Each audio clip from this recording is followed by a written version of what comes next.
Yeah, thank you very much. And I used to know that decision determines destiny.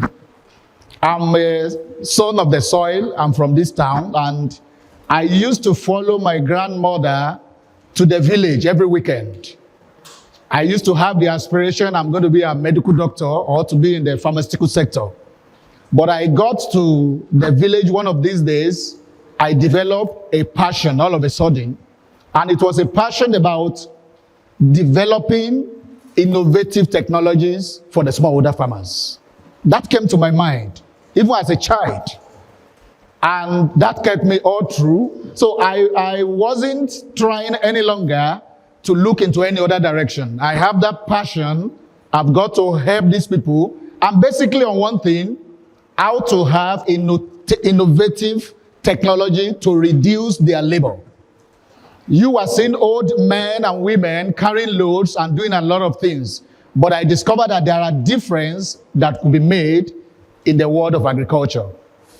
If we come to our economy in Nigeria, you will discover that in the 60s, agriculture was giving us 80% of our GDP. But today it has declined to 2%, which is really disheartening. But notwithstanding, what are really the major issues that we have seen in that sector? We have seen a lot of things that are dwindling in terms of maybe technologies that could help for us to drop the hose and to pick the digital tools. The use of your mobile is an investment that you can use in the world of agriculture. It's not all about studying agriculture as a professional. It's all about generating the interest that we are going to reduce the issue of food crisis in the world. At the moment, you know what is happening in Ukraine and in Russia, which has led to a lot of crisis for many African countries, Nigeria inclusive. In 2021 and part of 2022, it was Ukraine who supplied almost 0.6 millions of different grains to different countries of the world up to this year. And that is followed by the US, who supplies about 0.5 to different countries of the world. Russia is coming to number 3, supplying about 0.3 million tons of different agricultural products to the world. But what is the impact that has caused as a result of the war? Nigeria now is one of the top 9 countries in the world that has actually relying on Russia to bring wheat into the country. And what is the essence of this? Wheat for flour, for so many other things. But we have a great potential that we have neglected. Cassava production in Nigeria. Nigeria is the leader of production of cassava in the whole world.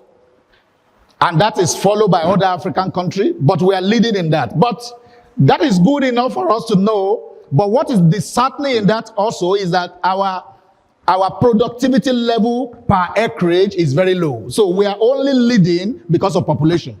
Because we have so many farmers, smallholder farmers that are involved in terms of what we are doing. And what does that imply?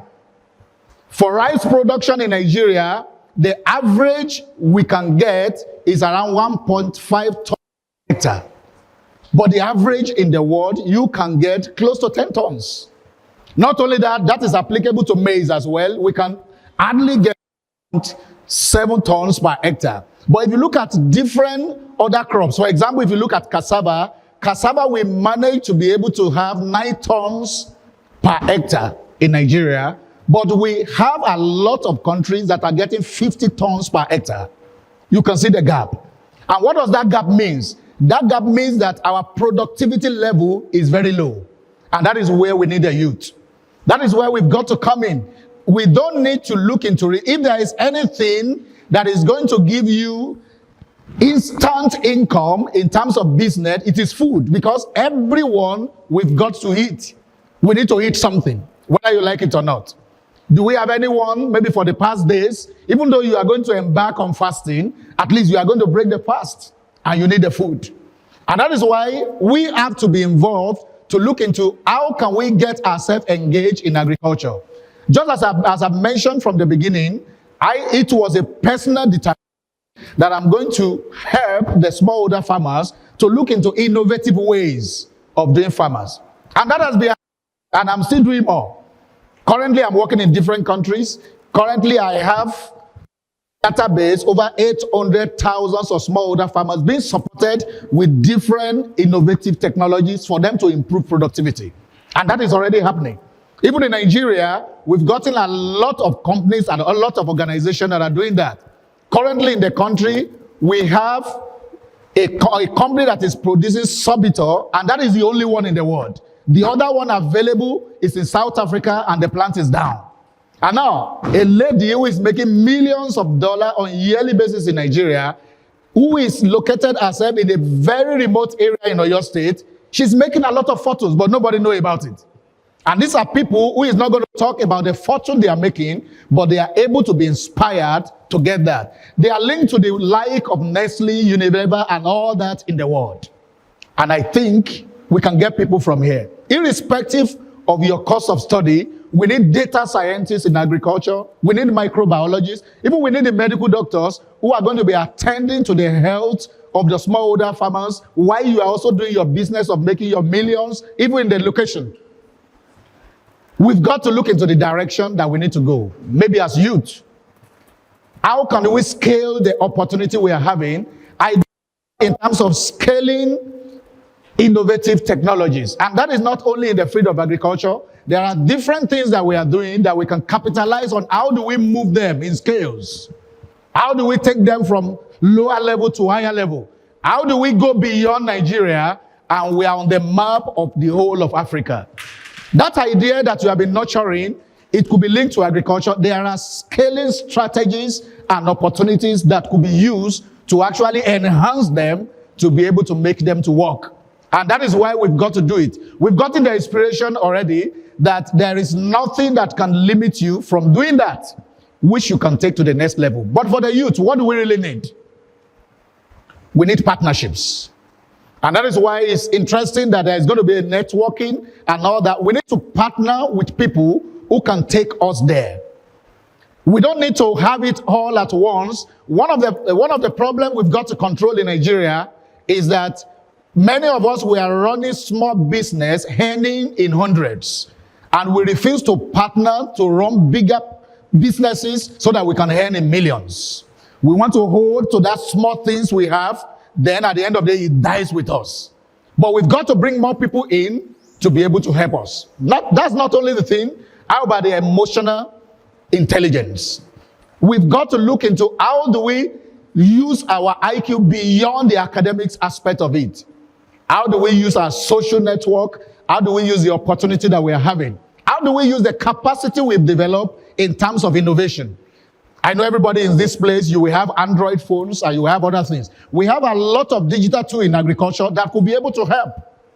Currently, there is a particular one existing on the Google Play Store. We call it Akilimo. With Akilimo, you can decide the specific fertility level of your soil with the use of your Android phone.